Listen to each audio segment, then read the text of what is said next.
Does your iRacing car currently look like it was sponsored by Minecraft Paint and Poor Decisions? We got Yes, good it news does. for that. Kobe's does. We got good news for that, though. Race Wrap Guy can fix that. With real-world NASCAR wrap design experience, Race Wrap Guy creates clean, aggressive, professional custom wraps that actually look like they belong on a Sunday broadcast instead of a back row rookie lobby. And because we like y'all, listeners of the Cool Down Lap podcast get $10 off any iRacing wrap. Just mention the podcast when you order. And if you have a real race car that needs to look fast even when it's sitting still, you'll get $100 off any real race wrap design too. Just mention this Cool Down Lap podcast. The checker flag has flown and the race is over, and now we're going to rant about it. My name is RB Turner, and here with me is my co-host. Say your name, Colby. I'm Colby. He is Colby Peterson. Hey, we are here with last night's AMP Racing League Cup Series winner from Texas. This is Mr. Aaron Ryan Blaney. How you doing, man? Oh, jeez. Had to This do it. is I not knew a I was gonna throw rerun, that in there. folks. We are literally recording Everybody this. associates a mustache with Ryan Blaney. Well, you're catching up, man. I am not. He's like 20 years ahead of me. He's got Yeah. like more of a Christian Eckes style mustache. That's what he's working on. It's funny, though. So, what's up, man? Congratulations. Oh, thank you, sir. That was fun. I feel that like you race. earned one for. Yeah, I wasn't just earned given one. to you. Not to say that the rest weren't earned, but yeah, this one was actually a race. That it Absolutely. was. There were actually different, like, one person said that they didn't like the fuel saving, but I just liked that there was a strategy other than stay out of the hornet's nest. That was exciting to Right. have. There was a different strategy. The Hornet's Nest strategy still existed, just so that we're all it clear. definitely existed in those first few laps in the race. That 100% existed. But yeah, no, it was nice. I mean, it could have easily have gone wrong. If a caution could have came out a few laps prior to Ethan pitting, he'd have been in the prime spot. But man, we ran green, and I was, I guess, the only person who realized we had to save a few laps and that ended up saving my tires because I saved slightly throughout the whole run, and I guess Wendit and Caseveer didn't realize that in time, and then they had to save pretty aggressively towards the end. But yeah, man, that was fun. I feel like I earned that one. No mistakes. Yeah. Yeah, I was looking at the fuel on that last pit stop, and I'm like, it's gonna be close. So I think I could save, but I picked it up a little bit too late and finished fourth. It was hard to but- save. Dude, I saved 3 laps of gas over like 35 laps. Like, it was hard to save. At a track like Texas, where it's such a fast track and so much and I mean, you slow down going into turn one so much, and you have to really get it back on the gas so you can be at 190 miles an hour going into 3. And that was the only place where I was really able to save all the fuel was the entrance of 1, because you can't Yeah. have throttle in the backstretch because then you have no momentum going into 3 and 4, and you're using the same amount of fuel, and you need the momentum to get on the front stretch to even be able to save going into turn 1. Yeah. So most of mine, I was letting off, like, we weren't even out of the tri-oval yet, and I was letting off the gas going into 1. Yeah. Yeah, I was pretty close to that. Colby got him a top 10. Yeah, First I saw one. that. First one of the year. And I misspoke last week because I said that I had not finished in the top 20 yet this season. That was false. I finished 20th at Daytona. That counts. Yeah. That is the a race in this season. So yeah, no, a little top 10, little sprinkled in there, wasn't too bad. I mean, it really came down to a couple of the guys in front of me that had to pit, and then subsequently all 3 of them had penalties all at the same time. Those poor Yeah. fuckers. Yeah, they did. It was a All tough pit 3 road. of them had a After speeding another. penalty. Can I It's a get my tough pit road. flag cleared and give it a drive-through? Me too. Me too. It's like, Yeah. Jesus. You just kept hearing it. Even Roberge, man, I was surprised about Roberge. Yeah. So, yeah. But a couple of those guys had to pit. That gave me a couple of spots, and then Mike Daniels didn't have a right front tire left, about 8 laps to go, and I started catching him. Felt like right about a half a second a lap, and that was still with me saving, because when I crossed the finish line, I had 3/10 of a lap of gas. But A lot of people cross the finish line with no gas. Casebeer crossed it with nothing. I think Michael coasted his way there with nothing. He did. Ryan had none. I had about a lap. Yeah. I had I was trying to 1.1 get when it. I crossed the line. I was saving all the way to the end, except for the final lap, just in case some random person decides to spin out and then just park it so a caution comes out, because I I'll would have tell you been what, screwed. there was one time I thought you were out because you were ahead of me on my relative by like 3.6 seconds. And then all of a sudden, just like that, it was like 2.3. I'm like, he's out of gas. Oh, shit. I was saving. And I man. was so bummed. I was saving. Well, that's when I I thought I was going to win that race. I built up like a 2-second gap to K-Spear and win it. And then I was like, I got a bunch of wiggle room. Like, let's just save more just in case. Yeah. And then I backed it down to 0.8. And then Ryan was like, K-Spear, get up there and pressure him. I think But, that's what screwed him. Well, dude, once it was at like 0.9 or something like that going into the final lap. And dude, I was good to the end. So I floored it and I pulled a second on him on the final lap. It's like this. I'm good. Yeah. I'm good, guys. I promise. I got enough gas. It was a lot about managing the gaps on that last run. I think if you wanted to keep your position, it was just a matter of how much you were willing to give up in order to hold that position to see what happened, right? Like I was talking with Bosworth a little bit this morning and he was like, yeah, I was trying to catch you. I ended up hitting the wall. Then I ran out of gas. And, you know, for me, and a lot like you at the front, I mean, and I guess it doesn't matter really what position you're running in. You're doing the same thing, right? You're trying to hold your position. And Texas, it's not exactly easy to pass at Texas, right? A lot of these 1.5 miles are not particularly easy to pass at. But, you know, that's kind of how I felt. Like I'd stretch out to like 1.6, 1.8, and then I'd bring I'd save and bring that gap down a little closer to a second. You could kind of play with that gap if you were right there. I remember like halfway through that last round, I was like, fuck, I've only got like 14 laps left. And RB was like, dude, there's only 12 laps left in the race. Like, you're good. So I picked it up a little bit. And that's, once I passed Mike Daniels and kind of figured that's where I was. I mean, I was getting to Dove a little bit. I think Dove only finished like a 1.5 seconds in front of me. And, I had a little bit more to give, but I decided that I was going to maintain and stay where I was and just be content with that last night. Did y'all's cars change from practice to the race? Because in 1000%. practice, Yes. my Yes. car felt like complete crap. It felt like a dump truck. I was like, man, I got no shot in this. I can't make it through any of the turns. I was lucky enough. I was like, must have been like an inch from the wall in my qualifying lap. And then once we got into the race, I did like 2 or 3 laps behind Davis. I was like, man, this feels good. Well, I'll tell you, I have a little bit of a theory, at least from what I felt like when I had been practicing throughout the week. I'd been flying. I was down, running into 28s even. I was running 28.9s. I don't know what kind of times you were running, but I know. And the hot top speed I saw in practice was a 29.0. So I was like, man, I got this. But then when I get out on the track, the car was it was a dump truck to me, and I think the fuel has something to do with that. I think because we do 75% fuel. And if you go into a practice, even in the league area, it still gives you a full tank. Yeah, it'll do that everywhere. So Yeah, and less fuel will make you tighter.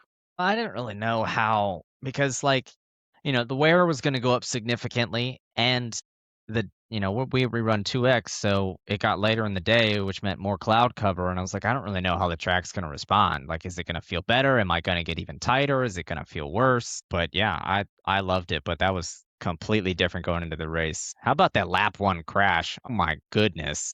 I went back and rewatched the replay. I skated through that. I was barely. That was- Matter of fact, I kind of want to share. That I'm was- gonna load into this. It was I didn't realize how bad it was, and then I went back and rewatched the stream, and I was like, oh my god, the whole field's involved. Yeah. I don't know how in the world I missed it. Poor Jamal, he got loose just the tiniest bit, and then because everyone's flying by him, he's just like ping ponging off of cars. It's like Jesus.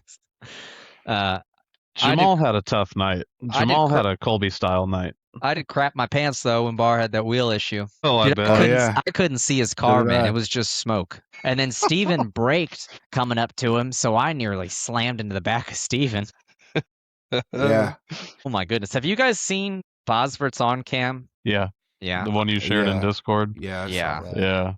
Yeah. If anyone who's watching this is in the amp, you got to go in the media and scroll up to see Bosworth's on cam of when Barr's wheel disconnected, because it literally looks like he just decided he didn't want to race anymore, Yeah.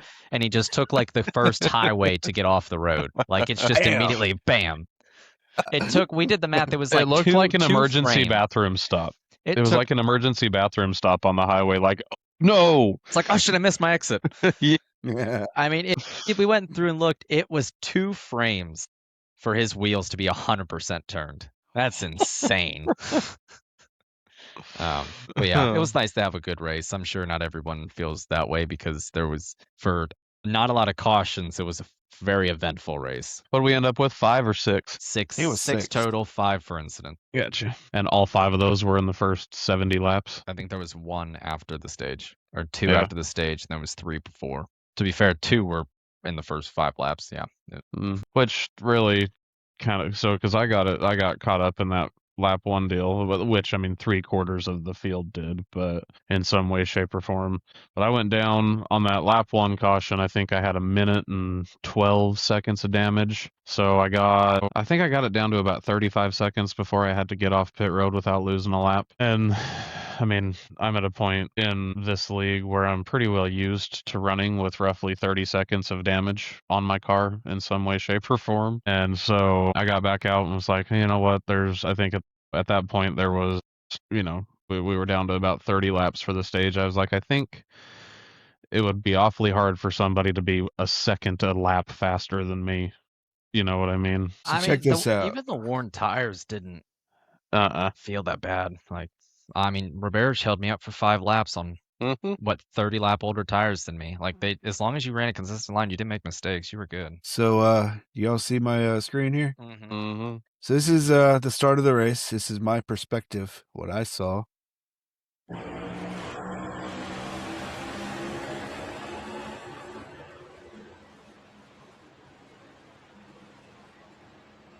Wanted nothing to do with that, huh? He backed out. No of there. way. No way. Oh, shit. Oh my Holy God. crap! Whew, that was a Brown moment. Go ahead and look at mine. Poor Russ. Poor Russ. Man. That guy can't catch a break. He tried to follow me, well, the same way that I was going, I think.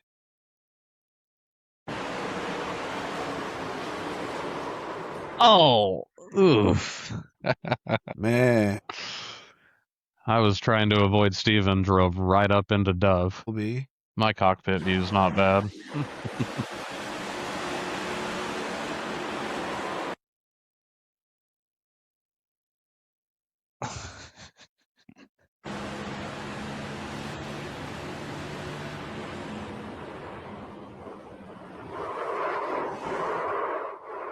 And then I stopped it and kept on going forward. I was more proud of my save than anything else, really. Yeah, I seen Steven and I was like, uh-oh. Yeah. And then what was the next one? It was another Russ one. I felt bad for Russ. I don't know if did y'all watch the broadcast yet? Yeah. And then I got Michael's POV pulled up so we can show that just for fun because it's just hilarious. He didn't even hit Jamal here. That was the bummer. Complete net code. That's insane. Poor Steven, because he tried to get it slowed down, but he had wheel damage. Uh-huh. And he spun out coming up to them because, like, from braking with the wheel damage, his car just turned to the right up into the wall. Like, he spent, the entire car. That's a rough one. Jeez. He spent the entire caution his night. getting his damage fixed, Steven approaching that. And just like 5 laps later. Like, oh my gosh. All right, Yeah. Let me show I want to show Bosford's POV because it's awesome. Isn't it a window? Oh, there we go. Bosford's POV approaching Bar's wheel disconnection. And Yoink. Like, Bosford's sitting there like, what the hell just happened? What's Bar doing? What an idiot. And if anyone didn't see Bar's cockpit view, look at his steering wheel when his wheel disconnects. Dude, it didn't even turn. He turned so fast. Oh my goodness. Jeez.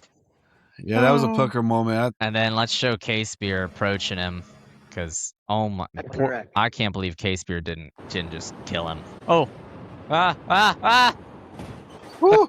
Man, oh man. A lot of close calls. There was a But bunch. man, when There was the- a bunch of really good saves too. I mean, dudes getting loose off 4, and we're able to kind of bounce through the grass and keep on going. And you know, it would have been easy for him to wash right back up the track and become a huge problem. Well, like I saw multiple people, like you said, like fly. I mean, through the entire, not just a little bit of the grass, like the All of it. whole front stretch, hit the end, hit that bump where your whole Yeah. car comes off the ground, and still save it.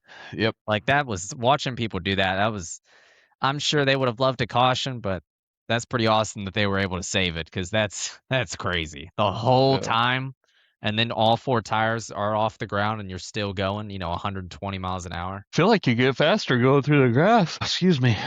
might seem faster. God, it feels fast as hell. But no, man, it was like you say, like it was good to finally get to race a little bit. And it's not to say like Michigan wasn't bad, but I mean, hell, Michigan had 5 lanes that you could run. In Texas, there's really only 2, and Really, if that. Sometimes. about a lane It- and a half, really. I mean, you could kind of say Kansas is, similar to this. I feel like Texas and Charlotte are like the staple for the high speed oval. Like it's high banked turns. Kansas, I feel like, is kind of in between Texas and Nashville with banking. It's high speed, but tire, you really got to roll the turn a lot more.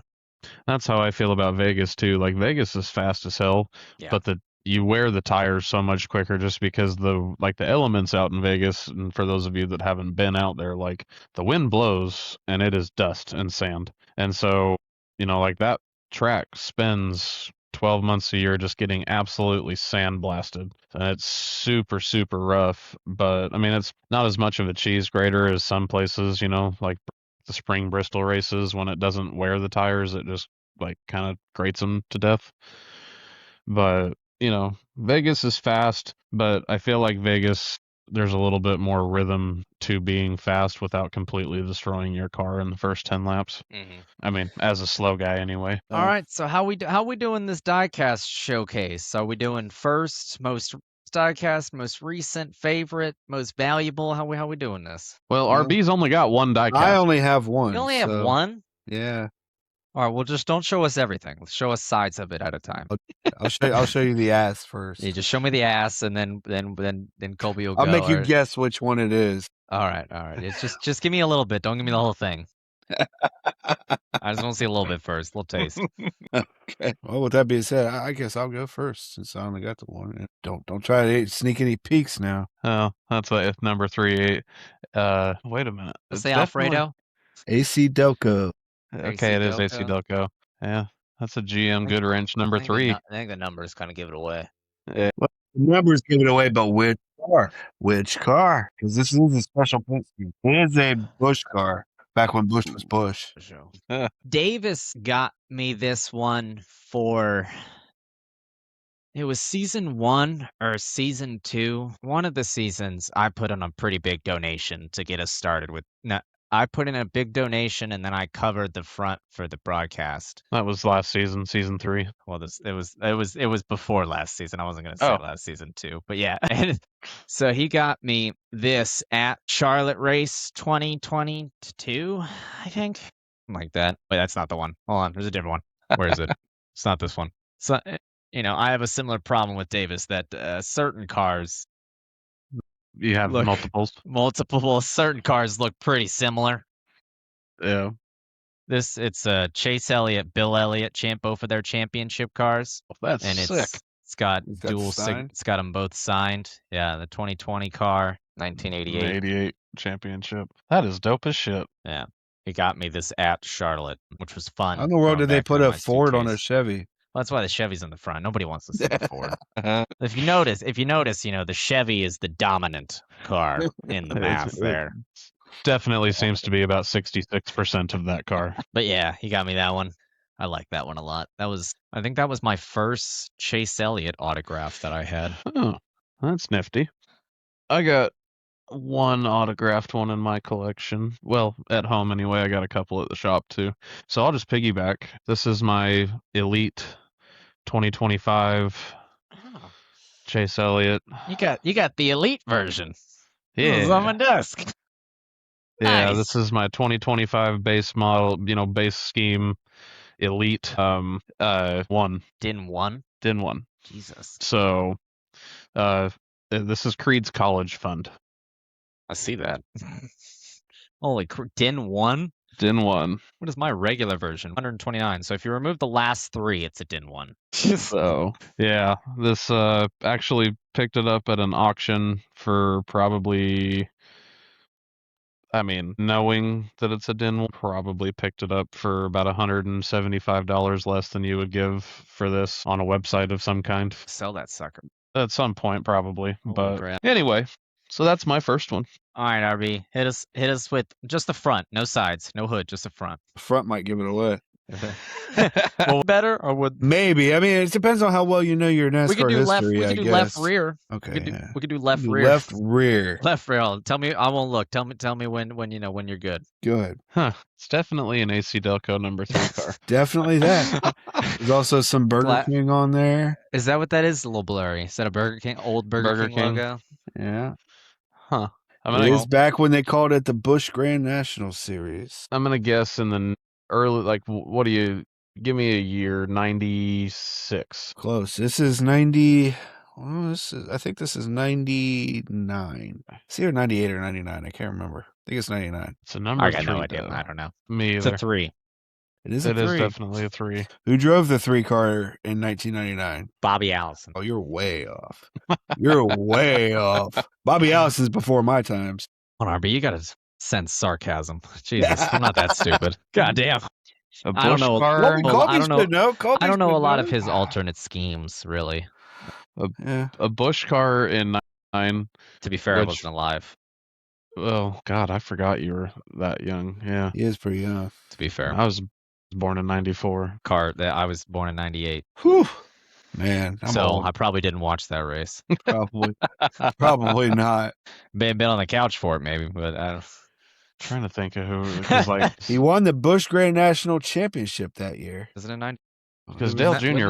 Wouldn't that be '97? This is a Dale Earnhardt Jr. car. Oh, that's Oh. a Dale Earnhardt Jr. car. Yeah. Huh. The Busch Series in 90. I thought he ran the 8 in the Busch Series too. That's what I thought. He ran the No. 3.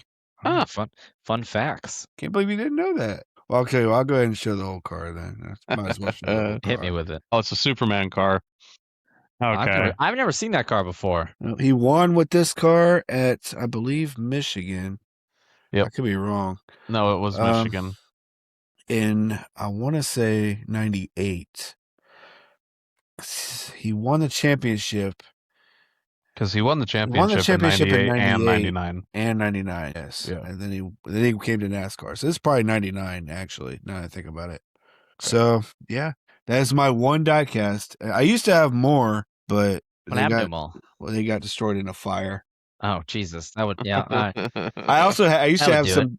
I also had some commemorative plates. You ever seen those commemorative plates? They're with the 24 karat gold rim, Yeah. and they got like pictures of different drivers. I used to have Bill Elliott and Dale Earnhardt and Dale Earnhardt Jr. and I had a bunch of them, but they're all gone now. So this was my grandmother's diecast. It was her favorite driver, and it is a signed Darrell Waltrip. Oh, Daryl 17. Yeah, Mountain Dew. yeah. It's in That's pretty, slick. it's in pretty good condition too. I only took it out of the box this past year because I wanted to put it in my wall box. But yeah, it's nice. I like it. That is This was slick. this is what my All-Star car was based off of in Okay. season 2. Uh-huh. Yeah, that's why I Yeah, drove that car. Yeah, It worked out. you won Weird. with that car.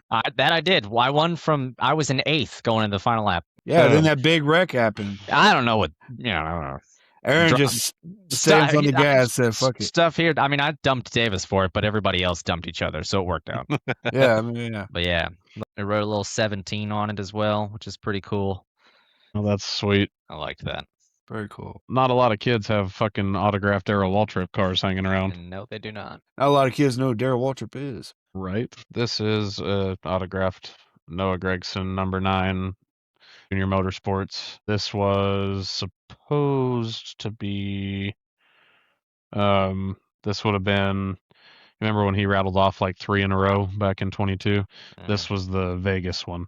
So anyway, I actually have. It was like the next hot shot at the time, and I went down. Yeah, he didn't last long, did he? And well, he kind of got canceled there for a little while, but he made a recovery. I mean, to be fair, Kyle Larson got canceled. He just Kyle needs to Larson get makes a signed. much better recovery though. He just needs to sign with a monster team, Yeah, with a car right. that goes forward. Yeah. I swear that car goes faster when it's spinning backwards than it does when it's trying to drive forward. You might be right. Like that number 4 car is just absolutely pitiful. Nicole hates him. Does she? Yeah, because Josh, when she first started watching NASCAR, we got the Sunny D4 up there. That's why she picked Josh Berry, because she liked the number and the car. And then next seat's like, hey, hon, Josh is going to the 21, by the way. She's like, who's going in the 4? No, Grax, fuck that guy. I've got the number 4 Josh Berry minor car, the red, black, and gray one. Mm-hmm. I got that one. It's over there.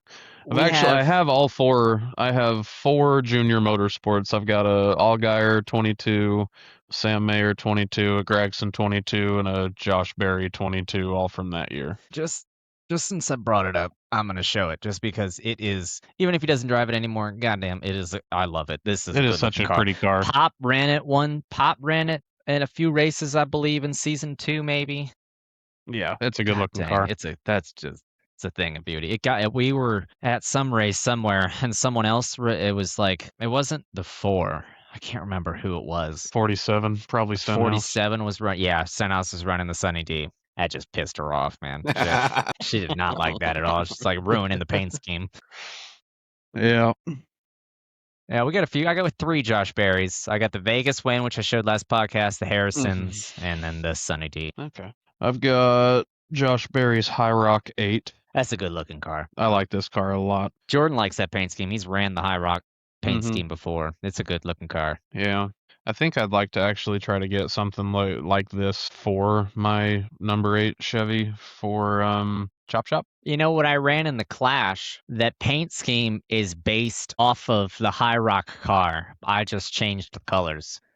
Because it was like the black, gold, red black, and gold, orange, yeah. and yellow, red, and orange. It's literally that. Right. Well, it's like, it's I the feel like you background stole of the that. color codes off of my Full Send Motorsports logo. Like, it's literally that car. And I was like, well, I don't like these colors. Let's change. I don't know. But I tried like green to put like a mountain range, and that looked boring. And then I was like, fire mountains. That looks cool. No, it actually. So at first glance, and you'll get a good kick out of this because it literally couldn't be further from what it might have actually been. But like 3 or 4 years ago, the Utah Jazz came out with a new jersey to sort of represent Southern Utah as well. And it's that same kind of red, gold, yellow, because Southern Utah is known for, red rocks and the sunsets and all that bullshit. And so at first glance, I was like, oh, that's really cool.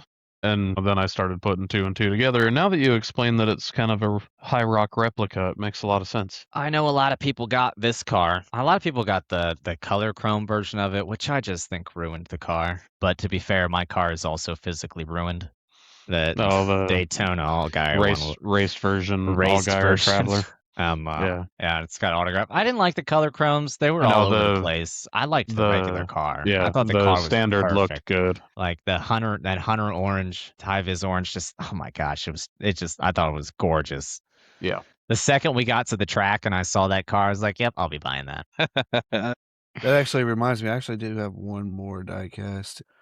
Had it special made. It's my car that I ran at Daytona. It's right there. Thought you were going to talk about your race win. I was like, no way you got that. No, this is last Daytona. This is the car I drove right there. That's what's left of it. All right, Colby, hit me with something. Noah Gregson, 42, Black Rifle. Oh, I didn't know you ran a Black Rifle coffee car. Yeah. Rookie stripes and everything, man. Oh, that's cool. I don't have any cars with rookie stripes. So the only thing that I'm bummed out about on this one is I got to get in there, but the tie rods don't. Yeah, something. Which, I mean, this particular car number had a lot of that, that season. But yeah, no, this one, for me, it really was a little bit more about the sponsor or anything. Valerie absolutely loves Noah Gregson. It's one of the first NASCAR drivers that she actually met, like face to face, had a conversation with him at a fan thing at Vegas, and yeah, Should I grab another Chase Elliott or something different? I want to see the finished. I want to see your car that Zook made, the finished one, because Wow. I know he gave you one when we were in Charlotte last year, but he was like, "Fuck this, I'm giving you another one." I want to see the finished one. That finished one. Okay. Yeah. That was the Chrome AR Audio. He took a lot of time to get the Chrome together. Mm-hmm. Yeah. Chrome AR Audio. In the reflections of the light, because obviously the stickers can't be Chrome. Right. The stickers show a little bit, but I mean, when I'm just sitting here looking at it, I can't really see the stickers. The reflections of the light, you can see it. But yeah, doesn't it look amazing? He did a real good job with the Chrome. Like that thing, it is Mhm. reflective. Because It's one just- he gave you initially almost had like like that crackle metallic. Yeah, like when he put the Chrome on and then he put the stickers on top of the Chrome, it like, I don't know, it like deteriorated the Chrome. We actually still have that car. We painted over it. Me and Nicole are gonna paint it. It's white currently.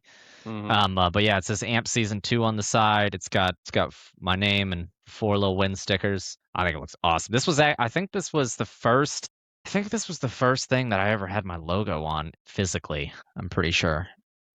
Or no, my Season 1 sponsor plaque was, but this was second.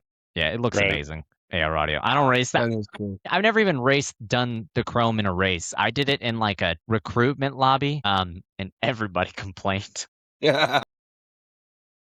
I And like that's- me a chrome car too. That's man. when I transitioned to like this exact same thing, but all white. Yeah. I love a chrome car. I think it's fun, and then to listen to people bitch, it makes me laugh. Well, I like the cars. I like cars to be kind of. I don't mind chrome numbers or lettering. I will say you the got to whole run a car chrome car kinda- on the right racetrack at the right time of day, though. Like it is like with the lighting packages and iRacing, it is so hard to get a chrome car to look like you want it to. Even though it turned into, what RB's car looked like just a second ago, Bar's car had like half chrome on it.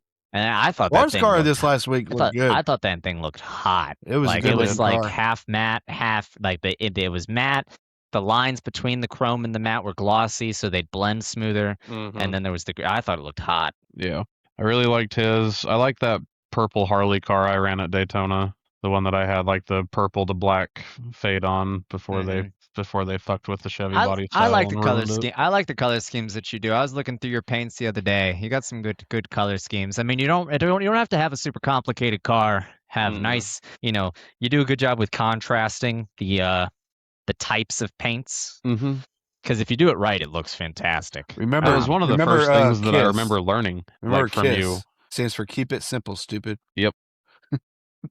I can I make dig- cars. They just don't look really crazy, as you can tell. All mine are really simple. Yeah, I mine's dig a simple. simple scheme. There is one that I'm struggling with really bad that I think I am going to get with our sponsor, Race Wrap Guy, on just to see what he can do with it because, like, it doesn't seem no matter what I do, it just isn't fucking working. So I'm just going to give him the ideas and be like, dude, make something cool. Like, make this look good, please. But this is my newest. do it. This is my newest to the collection. This is a 2003 Michael Waltrip. Michael Waltrip, Aaron's rental 99 car, Monte Carlo with the goofy rear end and everything. This is the newest to the collection. But yeah. Is that a Bush car too? Thought so. Ran the Yep. 99 in a Bush series. I don't have any, Xfinity sponsored by O'Reilly Auto Parts Bush Series cars. Oh no, I do have one. I have one. Hold on, I do have one. It was. It was Case Kane 79, Ooh. also autographed.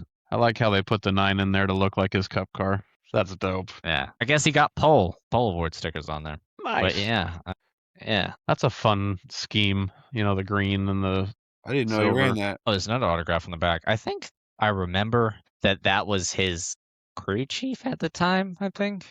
I Oh, don't really okay. remember. I mean, I don't know. I've had this one I don't even know where I got it or who bought it, but I don't know. I have it.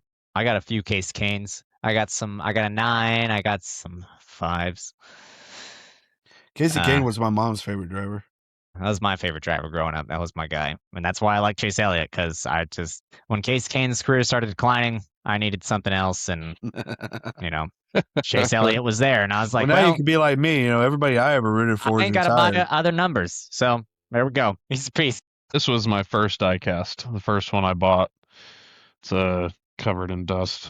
But Bass Pro Shop, Austin Dillon car. I like a good Bass Pro Shop car. We And then saw I've we got- saw we saw Dylan win it at Richmond. One of those. And then I've Is that the got one where he dumped oh boy? the Brez Yeah. Tree Nice. race win. This is when he walked off Daytona after the 45-minute rain delay when Kevin Harvick was throwing a fit in 22. Hold on. Was that the 400 win, right? Yeah, this is the Davis summer. and I were at that race. The summer Daytona when everybody was bitching that Austin Dillon was in the lead. Then they decided to go back racing, and Tyler Reddick pushed him all the way around the track for 2 laps for the win. Davis and I were at that race. I remember that. It was raining. Like, we were in the top Yeah. section. If you've ever been to Daytona before, being in those stands, it's a wind tunnel, and it just sucks the rain in. Like, you're not gonna not get wet, especially if there's a lot of people there. Yeah, Davis and I Right. were at the race. I think that was the first race Davis and I went together. Summer 2022 Daytona. Yeah. That was, and like, this is going to sound absolutely ridiculous, but, that was the first season that I followed NASCAR from start to finish, week in, week out. I'd watch all 3 races on the weekend, and then I would get up Monday morning and I would listen to like the Sirius XM deal. And then on Tuesday morning, I'd get up and I'd listen to Door Bumper Clear. And then on Wednesday, I'd get up and listen to the download. And then Thursday, I would listen to the teardown. I face first dove into this shit. And yeah, man, it was, it's been all hell's broken loose since then. That was the Bass Pro Dillon car was the first one I bought, and I bought that at the Vegas Spring Race in 22. And now I have 35 die casts in 4 years. I inherited a lot of diecasts. I'm trying to remember which I inherited some, and then I was given. I'm trying to think of, because I only started recently getting into like actually starting to collect them the past 3 years, kind of. Yeah. Because I had like 6 or 7 from when I was growing up that I guess were technically mine, but I mean I didn't buy them. I'm trying to think of which was the first one I actually bought. I feel like it was a Chase Elliott car. Was it? I've bought all of mine except for one, and it was a marketing car. It was never race ran, but it's a Snap-on. God, what year? Oh, I remember the first one I bought. It was because I had the Darrell Waltrip and I had a Case Kane that was autographed, and I was like, I want to get my family's favorite drivers, I guess, autographed, get the whole collection. So my mom's favorite driver when I was growing up was Bobby Labonte. So got that one. I'll get you an Old school 18 car. Interstate. Hell yeah. Yeah, Is that a Luminar or Monte Carlo? Monte Carlo. I got this on eBay. That's slick. But yeah, my aunt's I like favorite Bobby was Labonte. my aunt's favorite was Denny Hamlin, and I'm not doing that. And then my grandparents' favorite was Darrell Waltrip, and then when he retired, transitioned to Jimmy Johnson, and I don't really need a Jimmy car. I feel like the autographed Darrell Waltrip gets it done. I'm fine. Mm-hmm. Sure. Yeah. No, this is the only one I have that was a gift so far. This is a Brad Keselowski concept Snap-on 100-year deal. It's a good looking car. The guy that worked for me gave it to me. Hold on. Don't take it away yet. Let me see. I'm just standing up to grab something. Okay. Yeah, it's a Brad Keselowski number 2. I preferred him in 2. I'm not a Cindric fan. Yeah, the team was better with him in the 2. Then he went into even Roush Fenway is just kind of fallen off since Mark Martin and Matt Kenseth and all them left. I am up to, I think I have 4 Jumpman 45 cars. I've got Kurt Busch's Kansas win, and then I got a bunch of Reddicks. Yeah. They're all at my shop. Fuck Tyler Reddick. Fuck Tyler Reddick. And it's nothing against him. I'll never get over Daytona, so I don't like him anymore. That's as simple as that. I told Nicole, it's like, I was like, she hates Christopher Bell because of that NASCAR show. She didn't like him at all. She just got bad vibes and just didn't like his girlfriend, didn't like his dog, didn't like him, and I tell you what that NASCAR show did. It made me a lot bigger Blaney fan than I ever was. Yeah, I agree with that. And then since Daytona, I mean, before Daytona, I liked Tyler Reddick. I didn't mind seeing him up front, and since then, I'm like, fuck this guy. Your life in the following 3 weeks. Now he just won't stop winning. Closest I've never seen my driver win, and that was the closest I've ever seen him to the 100, fucking 200 feet. That was the closest, and I mean, I'll take it. He still got 4th, but I've never seen him win. And we were leaving, and she's like, maybe next time. And I was like, that's it. That's all it is, hon. Maybe next time. It's like it's the saying after every race. Maybe next time. But Nicole got this for me for Christmas this year. Ooh. Yeah, I loved this scheme. Is that the Martinsville one? It's not a race win. It's just the plain Raptor scheme. He wanted Iowa in this. He wanted Coda in this. I just loved it. This is just a hot car. I think it looks awesome. This is the car when he got into it with Denny under caution. When he wrecked him at Texas. Yeah, under caution. Yeah, this is the car.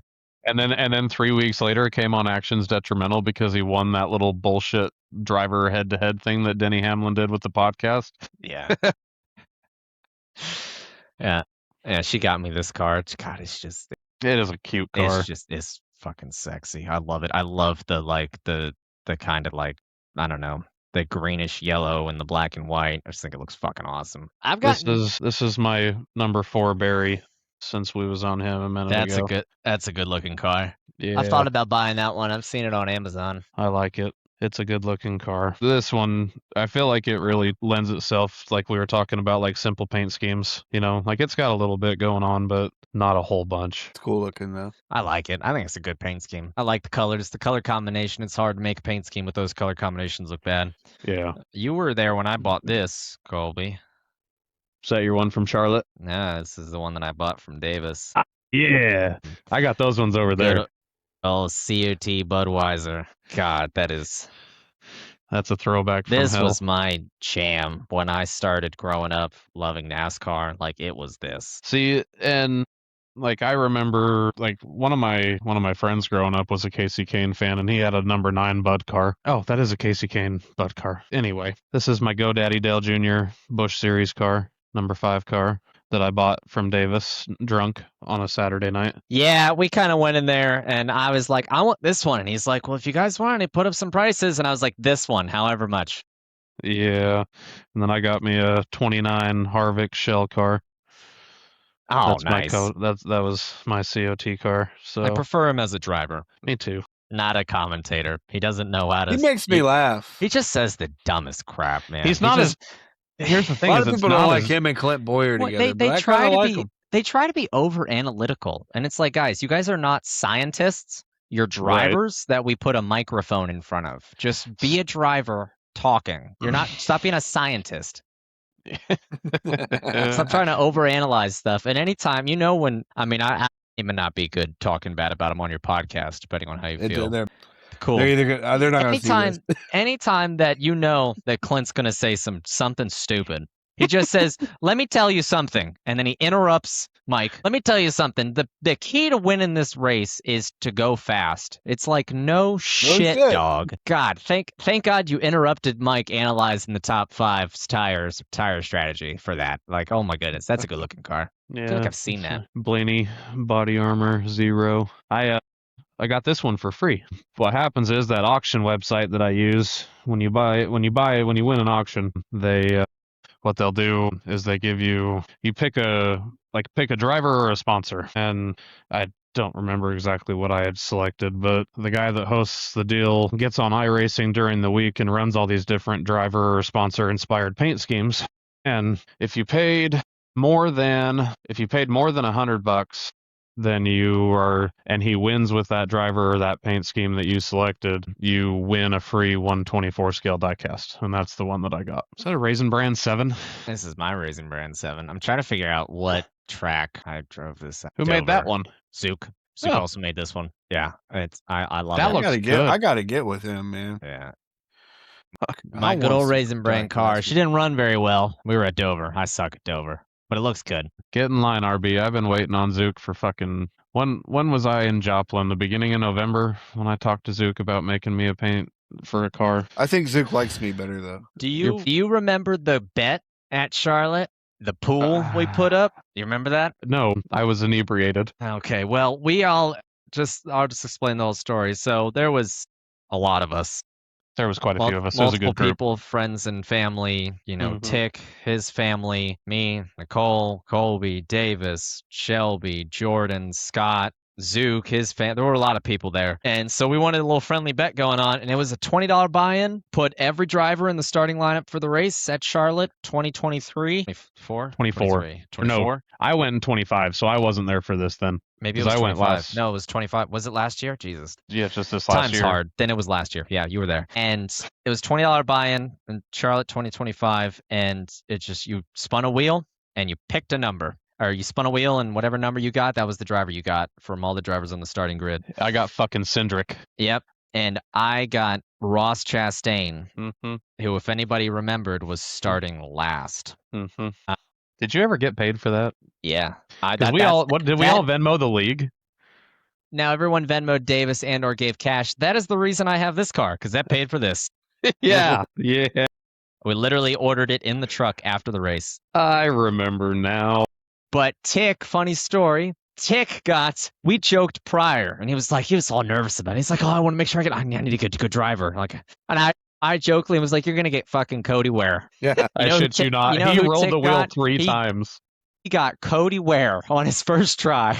He spun the wheel 3 times and got Cody Ware twice. He doubled down, got Cody Ware again, and then Davis was like, all right, that's a fluke, So he bought in twice, but he's like, you can spin one more time, because that's the same driver. And I don't remember who we got, but I ended up I think I literally beat them by like 2 positions. Yeah, I can't remember. I was sitting there like, I think he had Denny.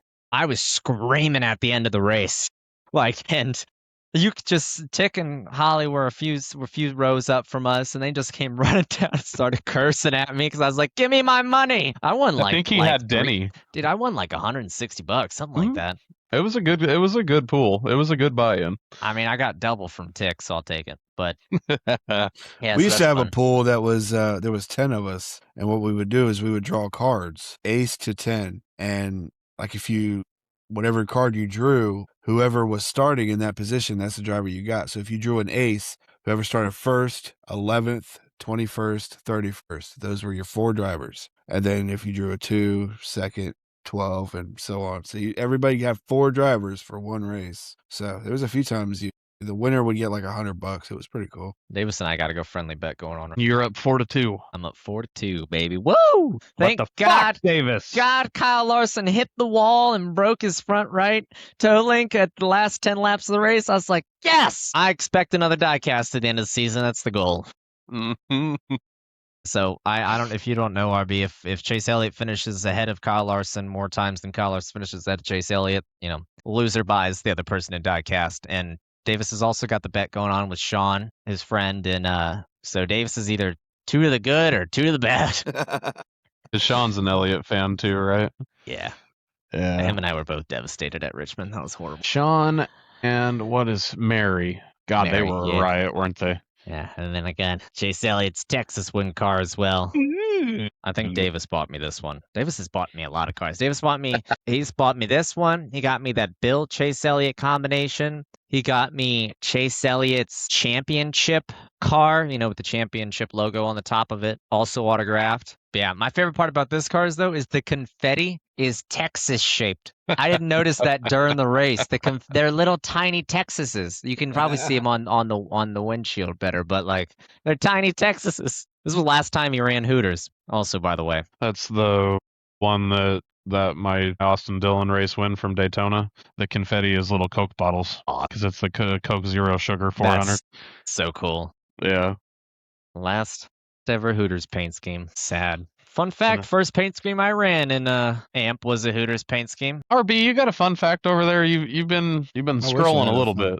Oh no, I wish I had a fun fact. I really don't have a fun fact. But we got Aaron's fun fact. We got my fun fact for the week. What was that? 16 total winners over 4 seasons? Different winners over 4 seasons. I'm one of them.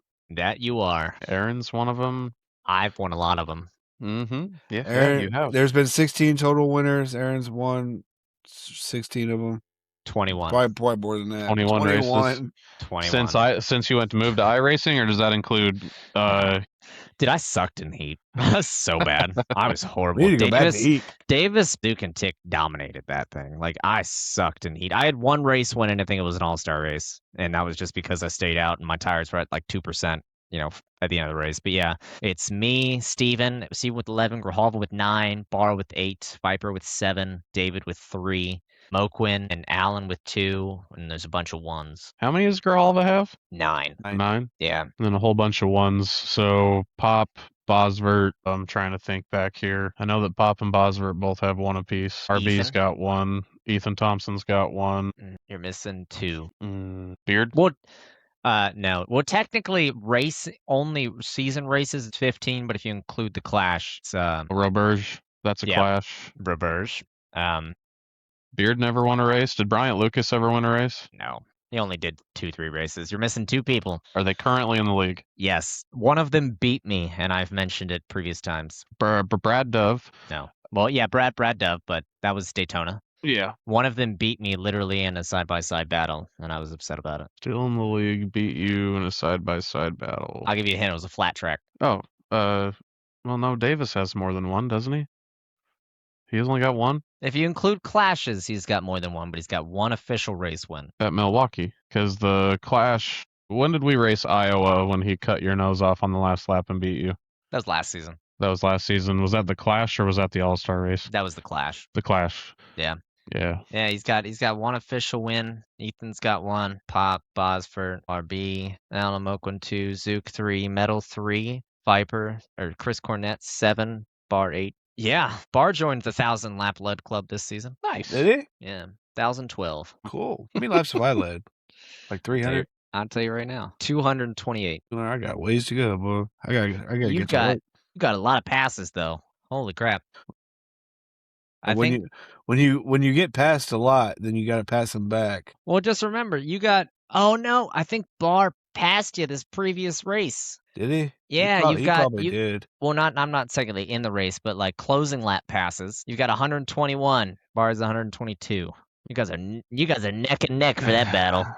Oh man, I don't have permissions to look at career stats on Discord either, Aaron. You can look at them through. What did I do? I was some of them people could post threads, and I think I ruined that. I was clicking on career stats. It says you do not have permission to view the message history of career stats. Yeah. Oops. I fucked that up. Okay. Now you should be able to. I kept forgetting to click read message history. Now I just have welcome to career stats. There's nothing in the history. Well, I'm looking at SimHub anyways.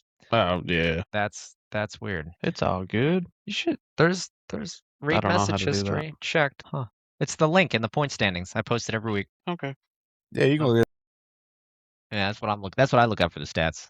I used to post the career stats there. I don't know if I'll do it again this season just because I don't know. The link you get more stuff. You get incidents. It's everybody, and I'm not just copying and pasting a spreadsheet that's already there. And I might even just screenshot the AMP stuff and post it in there.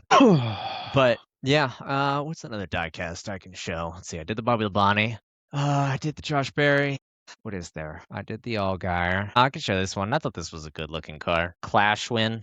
From Bowman Gray last season. Yeah, I like that car. It's got some wall scrapes on it. You see tire marks on the right rear, if you can even see it. It's kind of cool. There's like actually discoloration on the bottom, like the white's turning brown. You can't really see it in the light, but yeah, I thought that car looked pretty cool. I liked it.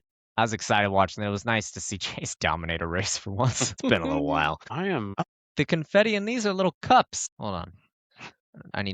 They're little, like, it's really hard to see, but they're little cups. What was the sponsor? What was the race sponsor for that, for Bowman Gray?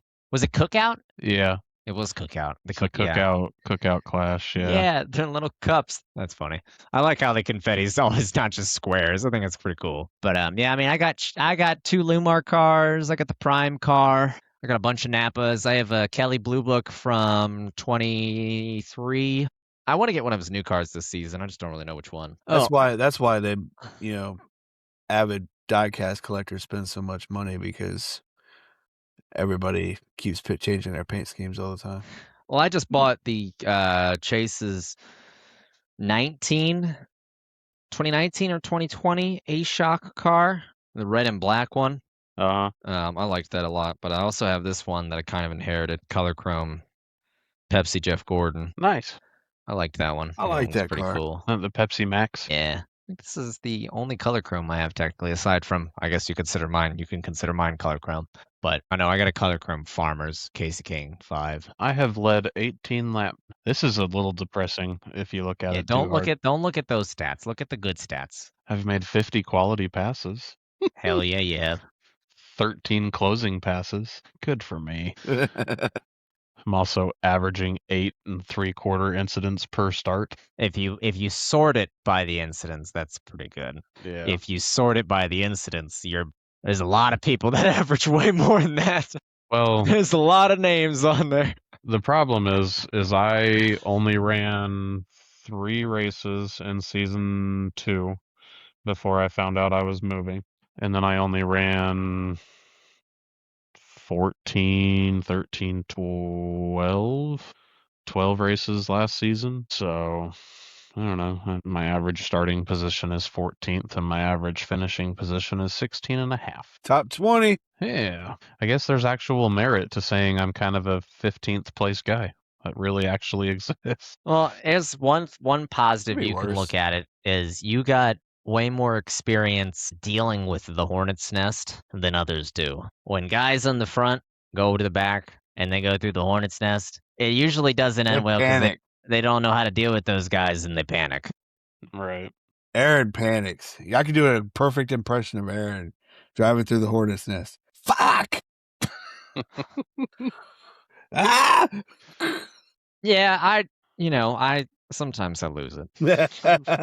So yeah, I try my best, I mean, you'd see a different side of me if you were my teammate, me trying to, there's nothing more depressing trying to keep your teammate calm who's beating you in the championship and guiding him to be like, don't worry about Steven, just stay calm, just do this. Most people don't see that side of me. They just see me on the Sunday Fun Day where I'm like, what the fuck? Yeah. They only see that side. They don't see the to stay cool, stay calm, be smart with it, be careful. You don't hear my pre-race speeches that I try to give to my team each week. Talk about goals, where everybody's at, what we all need to improve on, what this race is going to be like, who to be careful for, stuff like that. No, but no one ever sees Maybe that's that side of me. LPA's problem. We don't have a speech. Yeah, Our speech is, hey Russ, ain't no candy back there. Well, he keeps thinking there's candy back there. Yeah. I mean, in some races it's pretty elaborate, and then some races it's like, I don't really know. Fuck it, go have fun. I got no tips. I got nothing. Other races, the larger speeches are usually the super speedways or the tracks where it's very challenging. Road courses, short tracks is where the speeches are a little longer. I don't know. We try to help each other. Jordan's improved a lot the past few weeks. He has. Pace and just kind of, he's had a lot better raw speed. Now what he really needs to work on is qualifying outside of the hornet's nest, because in Texas Me he started too. in the hornet's nest. It's Me like too. you gotta get out of there. You can't save your tires if you're in the hornet's nest. No, it's hard. I mean, you can, but you're just going to lose more positions, which is exactly what happens. I was surprised I got a top 10 in the stage. You know why you both got top 10s though? Wait, you got a top 10 in Texas, didn't you? Yeah. Yeah, you want to know why you both got top 10s? Because neither of y'all made any mistakes. I did not make any mistakes. Neither of y'all made any mistakes. No That's incidents. why. Yeah, I still ended up with an 8X, but It don't matter. 8X is 8X, man. That's anything under 10 is I did not hit the nothing. wall. That's anything under 10 is not of concern. That is how I'm sorting the sheet. They got colors. Anything under the 10 is I'm serious. I got colors, and the colors are separated by 1 to 10. There's a 0, and then 1 to 10. I don't care. It's white. It's the default color background. And then there's 11 through 20 is yellow, or no, 11 through 15 is yellow, 16 through 20 is red, and then 21 through anything higher than that is purple. That's bad. Bad news. Bad. Which, I mean, no one will get higher than 25 at the rest of the season. But Not anymore. not Not anymore. No. anymore. let's talk about that just a minute. because Aaron and I, we had this like in a personal Discord conversation yesterday, but I think we might actually be able to provide some value to that conversation without it just being like a pre-race 30-second splurge from Zook and then Aaron chiming up to be a smartass and say this is bullshit. That's redonkulous. Aaron, I said yesterday that it puts you guys are in a tough spot when it comes to the incident limits and the incident counts in our league, because you walk the tightrope between guys quitting because fuck this shit, but also trying to keep the product good still, right? Because if you make it entirely too tight, the people that want to be here and that want to race are going to show up every week, but we're going to get in a single file line and run a conveyor belt. Nobody's going to pass unless somebody gets loose or you really get a run and you know that you're going to clear them going into the next corner. So why don't you give everybody just a smidgen of insight onto what actually brought that up? So I guess just starting from the beginning of our season, we've had more cautions than we've ever had in AMP. Prior to Texas, we were averaging 11.5 incident alone cautions a race. That's 12.5 cautions, including the stage. That's a lot for anyone who's been in AMP for a long time. Season 1, we had so many races where we ran green. We had a lot of races where whatever our average is now, that's probably what we had the entire season of one. we were probably less than that. I mean, you remember Vegas in season 1? We thought that was 6 cautions. We thought that was like, y'all got to pull it together. What the heck is going on? And we know with adding more people, it's going to increase the amount of cautions. That's destined. Like it's going to be insanely rare if we were ever go caution free. We have a lot of cars and a lot of people that still are learning, to race with each other. We had a lot of new people last season who are kind of still here this season. We have a lot of new people this season, but the cautions were bad. It wasn't racing. It was stay out of the hornet's nest, get to the front as soon as possible, stay there when a caution comes out, and make the strategic time when to pit. That was that was the race strategy. Aside from the road course in Daytona, because it was just utter chaos, and we needed to fix it because we want it to be fun. The whole point is that it's fun.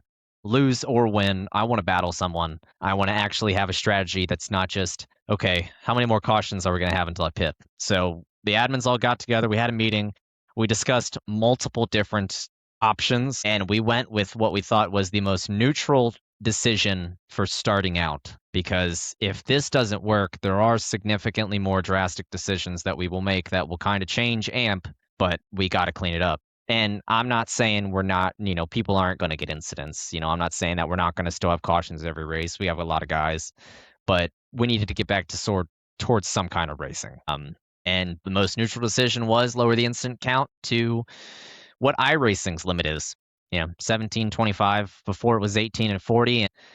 And everyone kind of different opinions, but that's what we started out before. And to be honest, if you're getting 40 incidents, you should probably just park it anyways. Like that's a lot. I will say this: if you think that people are going to say, well, this is bullshit, I'm leaving, over the 40 incidents, what's going to make people go away quicker is if all we do is pace around all the time, Right. So. And it gotten to the point to where people weren't sharing the broadcast because I don't want my mom just sitting there watching iPacing for 75 laps. Yeah. Like she watched Nashville and I talked to her on the phone. She was like, that was boring. I was like, yeah, I know. I won the race and it was boring. Like, sorry, Mom. So, and we took a baby step and we dropped the incident limit. It's just a baby step. It's the most neutral decision that's not drastic change. There are other options available if this is to not work, but we are also, not to go too deep in on it, but we are also monitoring everything. Like I'm keeping track of everything. Every penalty, every violation, every rule broken,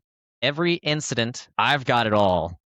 And towards the end of the season, we will be looking at it as admins to see, is the problem certain tracks or the problem certain drivers? And, we will be a balance, because not every incident really follows cautions. Just because you got incidents doesn't mean you caused the caution. Just because the caution came out for you doesn't mean it's your fault that the 6 guys behind you didn't know how to slow down and braked and wrecked. We are going to be balancing it. It's going to take a lot of time to go through, but we've got all the stats here. It adds more time for me at the end of the night, but if it improves the racing and improves the fun level, it's worth it. Because win or lose, we want to race. The whole point's for fun. I don't care about how many people we have. It's not a for-profit league. We're here. The whole point is it's fun. We're supposed to be having fun. And if, I know some people are worried about the incident count lowering. It's like, well, you just got to be maybe people need to practice more. Maybe people need to be more conscious of their surroundings. If you're approaching a car and you can see him in turn 1 and 2, you can see him that rear end kicking out coming out of 2. Like, you're catching him knowing he's getting loose. Like, there's a risk he might lose control of the car. Then just be cautious of that, or cautious and conscious of that when you approach him. If you pinch him, he might wreck.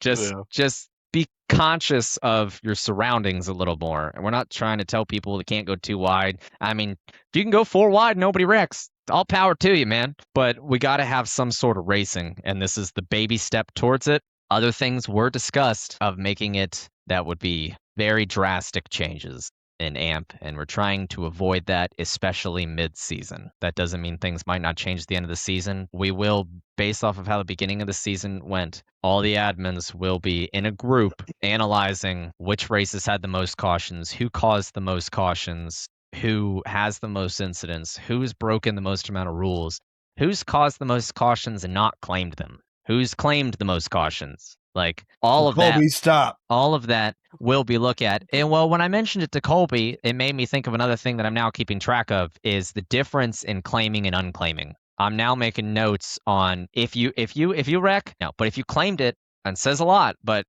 what's the driver that's never claiming cautions, that every time keeps getting hit with it? If that matches a high incident count, it's like, dude, you got to clean up your stuff, because if you mess up, you mess up. But if you're not claiming it, you're not owning up to it, that's worse. That's significantly worse. So, like, we're going to be analyzing stuff. So we're not saying not to race.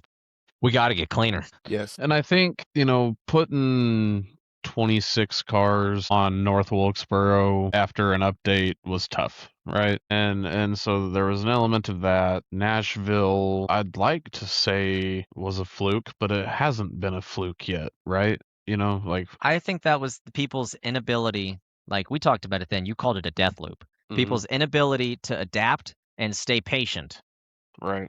The track, you never got used to the track, so you just kept hauling ass, and people kept wrecking, and it just kept, no one learned. It just kept happening, and it's like, guys, did anyone notice when we actually ran 15 laps, the whole field set their fastest lap because we actually developed grip. It's like, we've got to develop grip.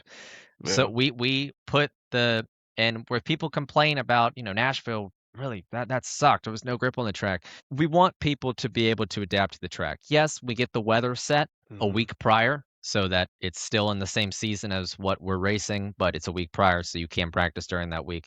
We have it on auto generate every week. That could be 10%, that could be 0%, that could be 75%. It's never going to be the same. And especially when you go into a test session, a lot of people don't look at it. When I went to a session for Texas, my default was 22%. When Bar went into it, it was 49. Yeah. Like, that's a big factor. The same. We went through the same process. Clicking on AMP, clicking on the race, click test is the same process, but it's auto generated, which means it's random basically. And then RB, like RB was saying earlier, it also gives you a full tank of fuel.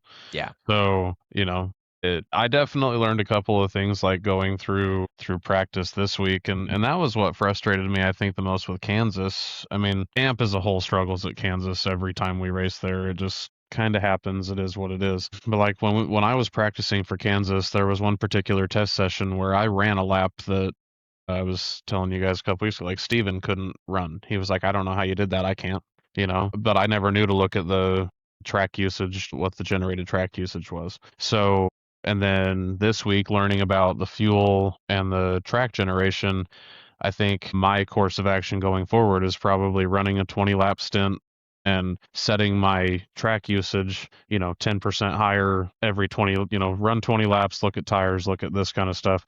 And yeah, I think you're going to have to run 20 laps, reset your session, generate a different track usage, whether that's 10 or 15% difference in usage.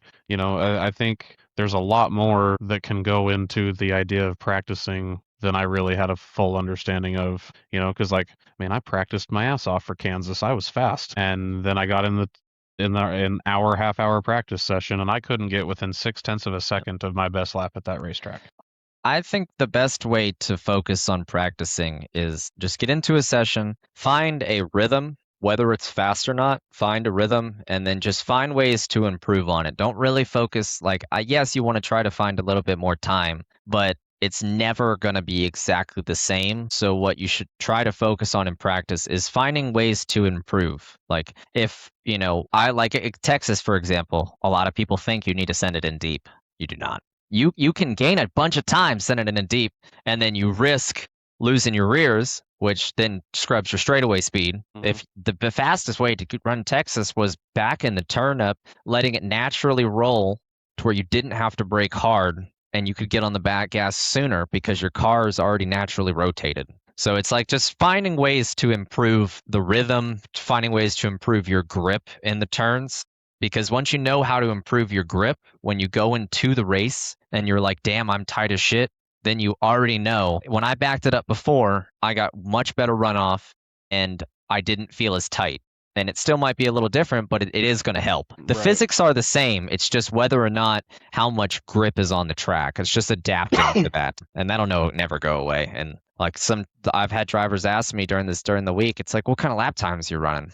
I don't know. Like, I think I told one person, I was like, I think I was running like a 29 or 28.9 or 29.2, but I think I only hit that once. And that might have just been because it was the session. I didn't get anywhere close to that during the race. No. Not even close.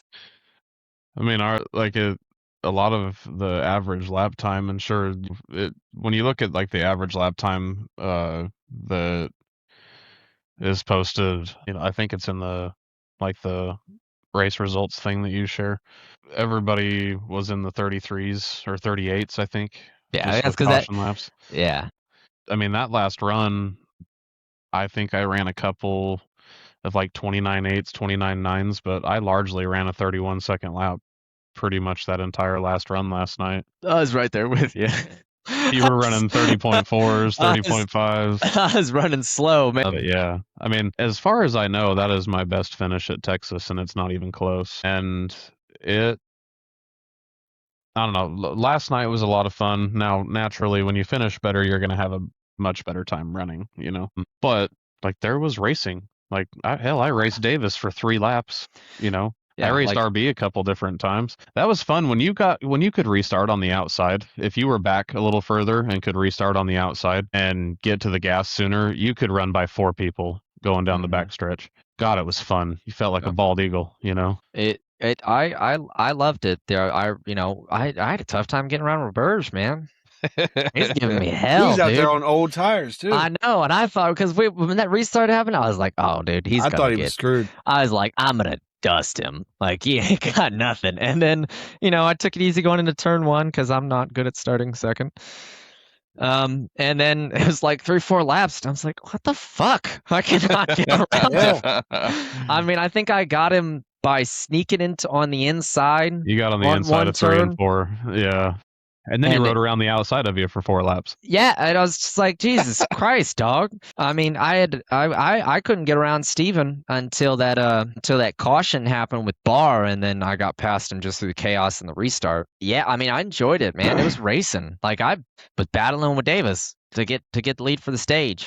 The great thing about that race, which was nice and it really showed, is it's really, really difficult to pass unless someone makes a mistake. Like you can still pass them, but it really took time to build up the run. Position yourself where you're not in dirty air coming off of 2, where you can get a long enough run to either get the momentum on the outside or get your nose in there on the inside, or even try to build yourself up to where you're getting. It was easier to pass on the outside in 1 and 2. I thought that's how I passed. K-Spear was on the outside in 1 and 2 because it was just easier for the car to roll and for me to hold more speed. But yeah, I liked it. I mean, there was a lot of battling.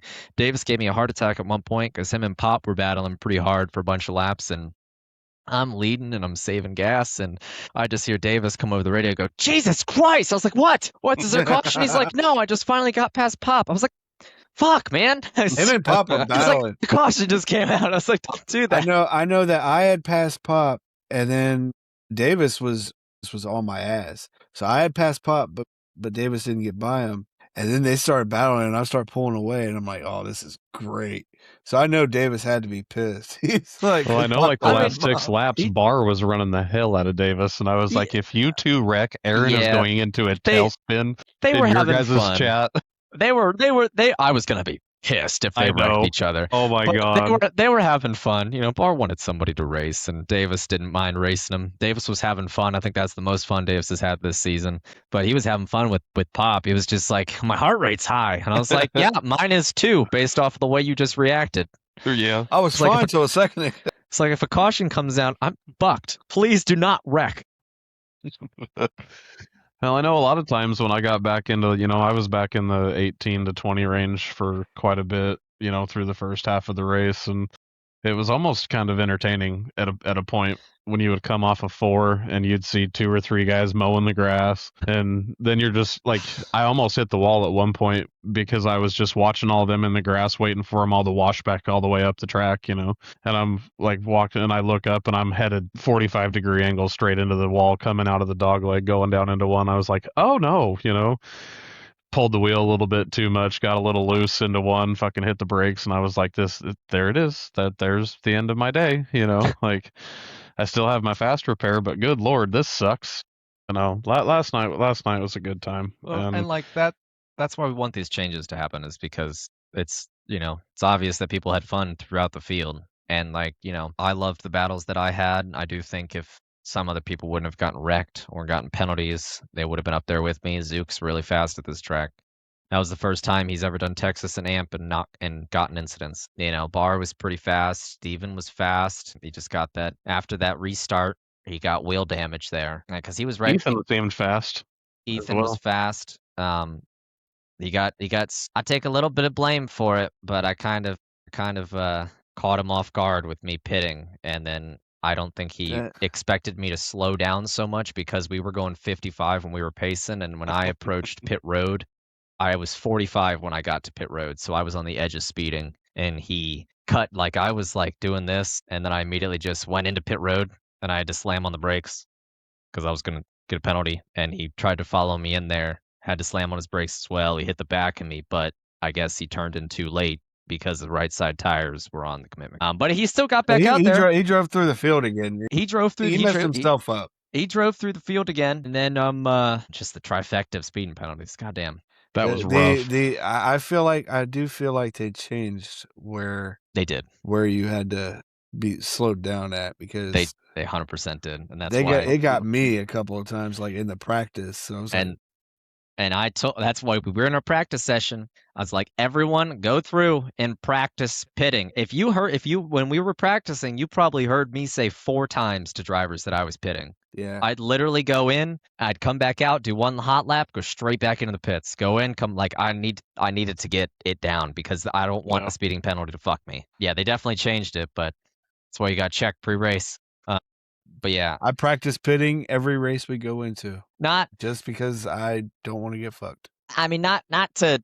I just want to show it because in the replay, I thought it was pretty nuts because I was almost on the edge of hitting the commitment cone and getting a penalty myself. I mean, either way, Ethan, you drove your way back through the field and back to the front, but I just want to show it. I thought it was crazy. It made me feel good watching it, so just bear with me. All right.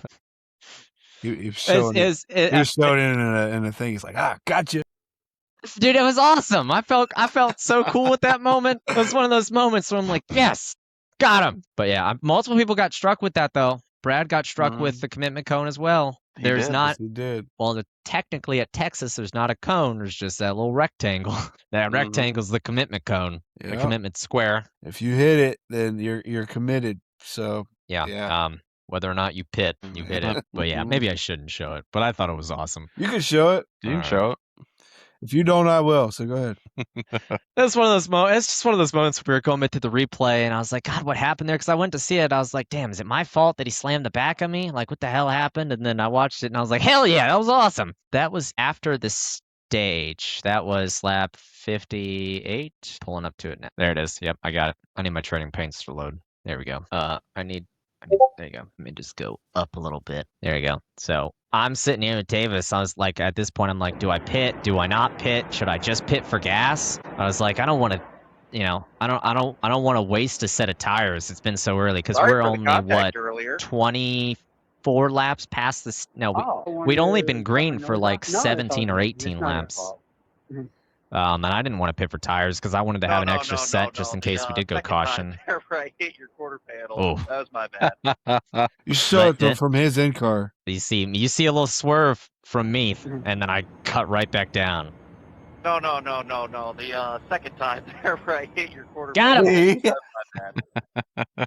was my bad. That's just fine. Poor We got your zero Ethan, left. man. I'm sorry, Ethan. I'm sorry. To be fair, that wasn't he in the was- moment. It wasn't even me trying to fake you out. I literally just didn't decide whether or not I was pitting to the last second. But yeah, I approached pit road at He was trying to decide too. He's going to do whatever you were going to do. That's what he was going to do. Oh my 45. God, you lucky bastard. I got lucky, and Ethan approached at 54. I'm blown away he didn't get nabbed with speeding. Maybe because he slowed down right You here. got slowed down enough. Yeah, but yeah, man. I'm The, sorry, Ethan. second time See, I there pitted where then hit too, your and I didn't take quarter tires, panel. so That I was only my took fuel. Yeah, I just got gas there. Yeah, And I only think got that's fuel. why. I think that's the reason that I finished where I did was because pitting there.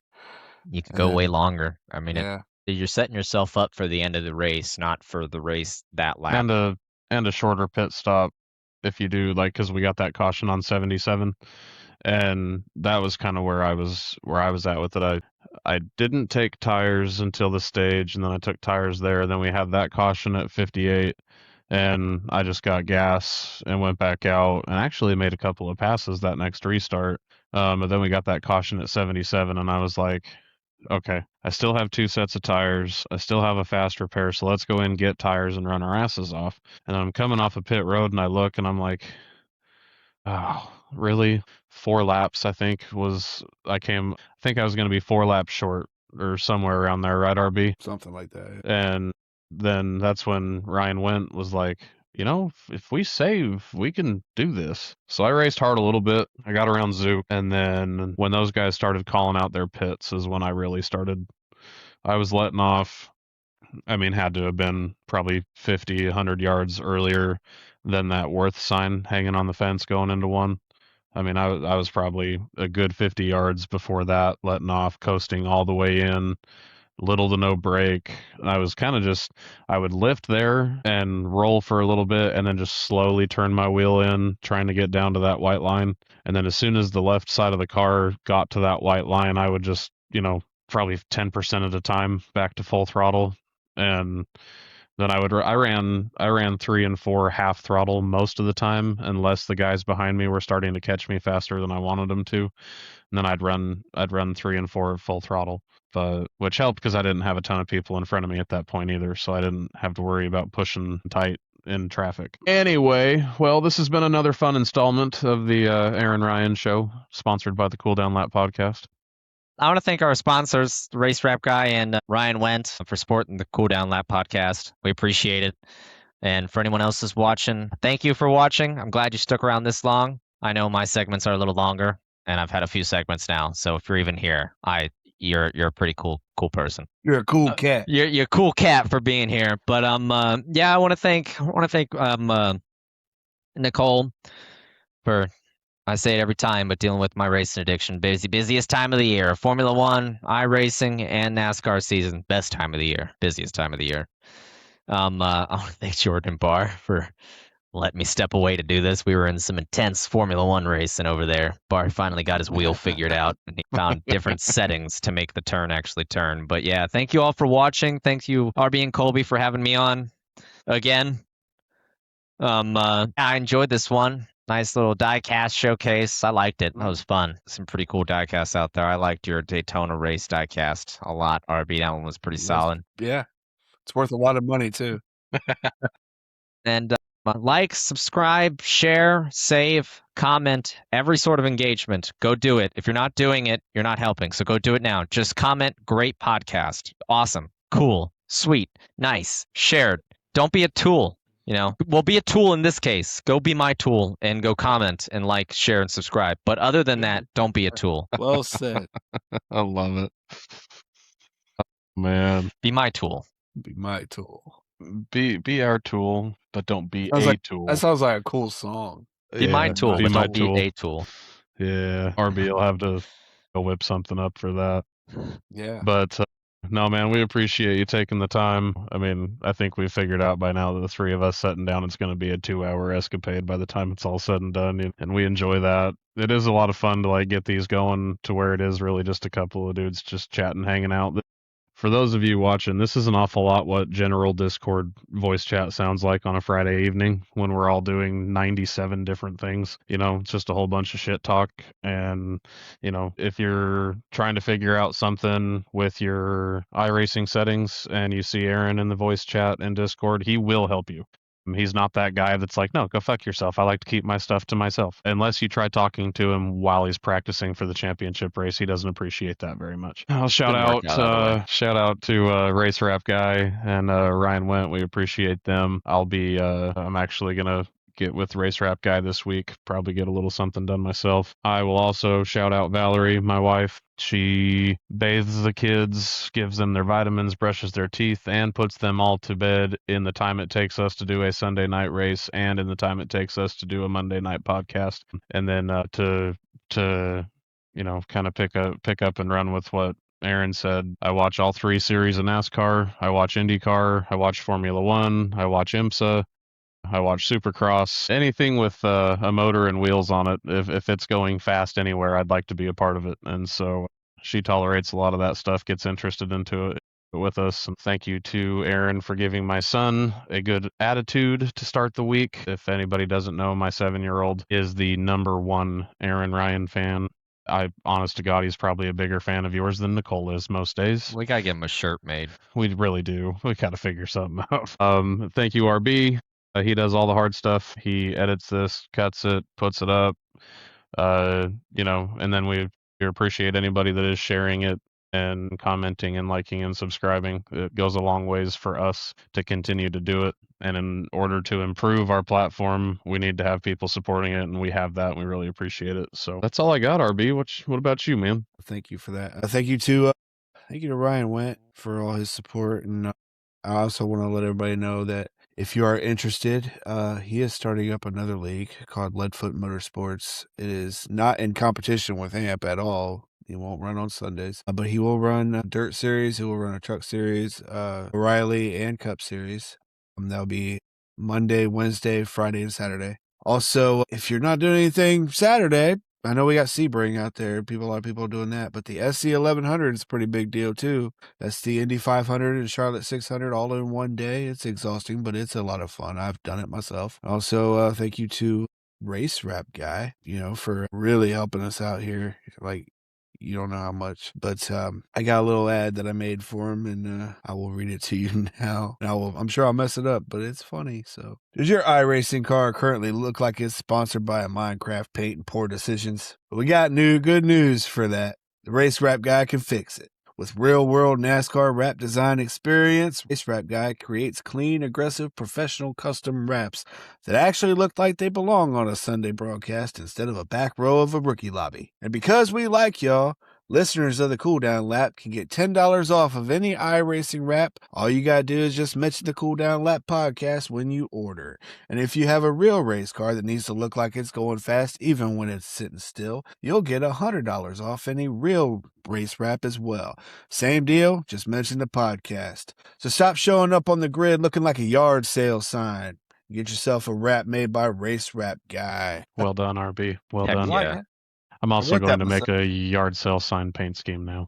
Yeah, you That's should have Race happening. Rap Guy make you a yard sale sign. You know what? You're probably right. He's going to make it look too good though. It's got to look like a yard sale sign. Or just tell him you want it I want it to look like the sign. He's like, have the sign on it. You're like, no, the sign. The sign. I want the Just like. take I a want the picture of the finish. sign. I want it to I look want- like that. I I want it the to look sign like a on car cardboard wheels. box that somebody wrote Sharpie yard sale on. Oh, Like, that's a cool car design. that'd be Now I sick. gotta make that a cardboard box. Like Yeah. all the lines on the car are just the Well, edges of the and then, like, car. Now we're Sharpie? talking. Now we're Yep. talking. Yep. Okay. All right. Get with Race Rap Guy for all your needs. Big supporter of the podcast. We really appreciate him. And your boy could use some prayers to figure out how to quit putting his own foot in his own ass. If you don't mind, just a prayer for Mr. Darling. He and I visited for a little bit last night. He's gonna get there, y'all. Like, he is so fast. I think he set the fastest lap how many times? Like, I think he's had the He's fastest fast. lap 2 or 3 races. Like, just gotta put he's it gonna together. be there. Your boy just needs some prayers. So shout out to the Race Wrap guy. Prayers up to you as well, my friend. We appreciate you. He'll be here someday. Get If us he- out of if- here, when- RB, whenever- before whenever- I say something else Whenever stupid. he is here, one more thing, you need to make him read that. Yeah. Yeah. I'll send it. Yeah, that's genius. You remember the guy that He used to put it do the himself. Supercross, like the whole welcome to Supercross. We should voice over that for one of them too. That'd be fun. Yeah, Kitty, kitty, kitty, kitty, kitty. Look at those glowing eyes. That is some sinister that's looking scary. shit from my That chair. is scary. My God. Are you upset with me? This is the devil. Hey, did you Bye. know from humans, house cats are the most deadliest animals because they will kill just to kill. Like, they don't kill for survival or Aaron's anything. like, get the fuck Just off my because- lap, dog. They feel like it. They will kill anything just because. Yeah, They're- she terrorizes our other cat just for fun. All right, But- guys, I'm going to end this. Thank you all for watching, and we'll see you next week. Maybe with somebody different, maybe not. Probably not, but we'll see. We'll see.